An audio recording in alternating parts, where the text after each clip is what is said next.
കുറേ ഗുണ്ടായുസവും അക്രമവും ഉണ്ടായിരുന്നൊഴിച്ചാൽ communist Marxist party ഒരു പരിധിവരെ നല്ലൊരു പാർട്ടിയായിരുന്നു കേരളത്തിൽ ഒരു 10-15 വർഷക്കാലം മുമ്പ് വരെ. അക്കാര്യം സംശയമില്ല.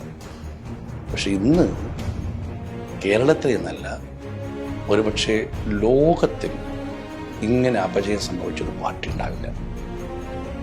പിണറായി വിജയൻ CPM-ന്റെ സംസ്ഥാന സെക്രട്ടറി ആയതോടുകൂടിയാണ് പാർട്ടിയുടെ അപജയം ആരംഭിക്കുന്നതെങ്കിൽ പിണറായി വിജയൻ കേരളത്തിൻ്റെ മുഖ്യമന്ത്രിയോടുകൂടിയാണ് കേരളത്തിൻ്റെ ഭരണരംഗത്ത് അപജയം സംഭവിച്ചുകൊണ്ടിരിക്കുന്നത്.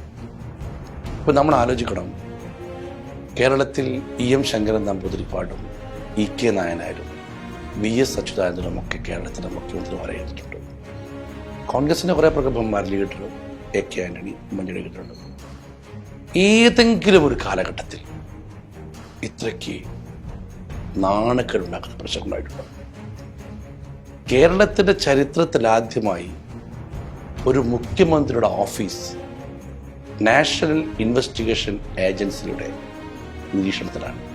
മുഖ്യമന്ത്രിയുടെ പ്രിൻസിപ്പൽ സെക്രട്ടറി എന്ന് പറഞ്ഞാൽ സ്വാഭാവികമായിട്ടും ഒരു മുഖ്യമന്ത്രിയുടെ ഓഫീസിൽ കാര്യങ്ങൾ നിയന്ത്രിക്കുന്ന ഏറ്റവും വലിയ വ്യക്തിയാണ്.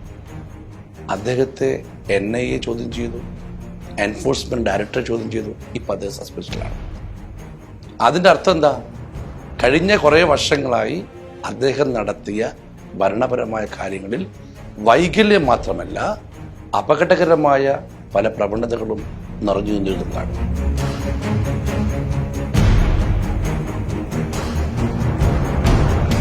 ഒരു മന്ത്രിയെ NIA-യും ED-യും ചോദ്യം ചെയ്ത സംഭവം കേരളത്തിൽ ആദ്യമാണ്. മറ്റൊരു മന്ത്രിപുത്രൻ അടുത്ത കാലത്തുണ്ടായ നയതന്ത്ര ഏജൻസി വഴി ഉണ്ടായ സ്വർണ്ണക്കടത്തിലെ മുഖ്യപ്രതിയുടെ കൂട്ടാളി. മറ്റൊരു മന്ത്രി ഒരു വലിയ ലൈഫ് മിഷൻ പദ്ധതിയിൽ കമ്മീഷൻ വാങ്ങിയിരിക്കുന്നു എന്ന് കേരളം അറിഞ്ഞിരിക്കുകയാണ്. അതിനേക്കാളൊക്കെ ഉപരിയാണ് ഈ ഭരണം നിയന്ത്രിക്കുന്ന CPM-ന്റെ സംസ്ഥാന സെക്രട്ടറിയുടെ മകൻ മയക്കുമരുന്ന് ലോബിയുമായി ബന്ധമുണ്ടോ എന്നുള്ള ഞെട്ടിപ്പിക്കുന്ന വാർത്തയാണ് പുറത്തു വരുന്നത്. CPM സംസ്ഥാന സെക്രട്ടറിയുടെ മകൻ്റെ സ്വത്ത് അന്വേഷണ ഏജൻസി മരവിപ്പിക്കാൻ പറഞ്ഞു പറഞ്ഞാൽ ഈ പാർട്ടിയുടെ അധപ്പതനം എവിടെ എത്തി? സ്വപ്ന സുരേഷ് എന്ന് പറയുന്ന കള്ളക്കടത്തുകാരി, സരിത്ത് എന്ന് പറയുന്ന കൊള്ളക്കാരൻ, ഇവരൊക്കെയാണ് CPM-ന്റെ കൂട്ടാളികൾ. ഒരു കാലത്ത് ഈ പാർട്ടിയുടെ അടുത്ത കൂട്ടാളികൾ എന്ന് പറയുന്നത് കൊടി സുനിയും ട്രൗസർ സുനിയും അങ്ങനെയുള്ള കുറേ ഗുണ്ടകളൊക്കെ ആണെങ്കിൽ ഇന്ന് സ്വപ്ന സുരേഷും സരിത്ത് നായരും പോലുള്ള കള്ളക്കടത്തുകാരും കൊള്ളക്കാരുമായി മാറിയിരിക്കുന്നു. എന്താ ഇവർക്കൊക്കെ ബന്ധം?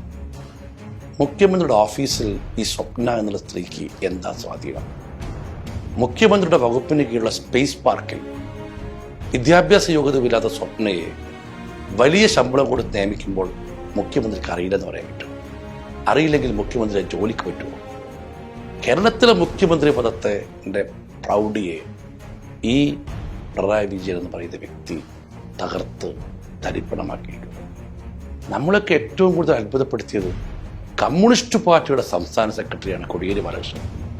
ആ കോടിയേരി ബാലകൃഷ്ണൻ്റെ മകൻ ഏത് കേസിലാണെന്ന് ഉൾപ്പെട്ടിരിക്കുന്നത്? മയക്കുമരുന്ന് കടത്തിയ കേസിലെ ഏറ്റവും വലിയ സഹായിയാണ് എന്നാണ്.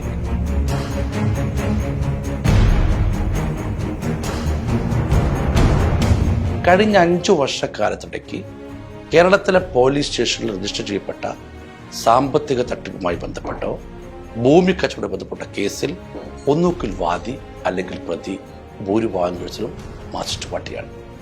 പ്രളയ സഹായ ഫണ്ട് പോലും തട്ടിപ്പിലെ പ്രതികൾ CPM-കാരാണ്. ആ രീതിയിലേക്ക് കേരളത്തിലെ കമ്മ്യൂണിസ്റ്റ് മാർക്സിസ്റ്റ് പാർട്ടി അധപ്പതിച്ചിരിക്കുന്നു. ഇപ്പോഴും ആ പാർട്ടിക്കകത്ത് നല്ല ആശയമുള്ള, നല്ല ചിന്തിക്കുന്ന, നന്മ ആഗ്രഹിക്കുന്ന കുറച്ച് നല്ല കമ്മ്യൂണിസ്റ്റുകാരുണ്ട്. അവരോട് ഞങ്ങൾക്ക് ഒന്നേ പറയാനുള്ളൂ, ഈ പാർട്ടിയോട് എത്രയും പെട്ടെന്ന് സലാം പറയുക. ഇന്ത്യയുടെ ചരിത്രത്തിലെ അവസാനത്തെ കമ്മ്യൂണിസ്റ്റ് മുഖ്യമന്ത്രിയായിരിക്കും പിണറായി വിജയൻ എന്ന കാര്യത്തിൽ യാതൊരു സംശയവുമില്ല.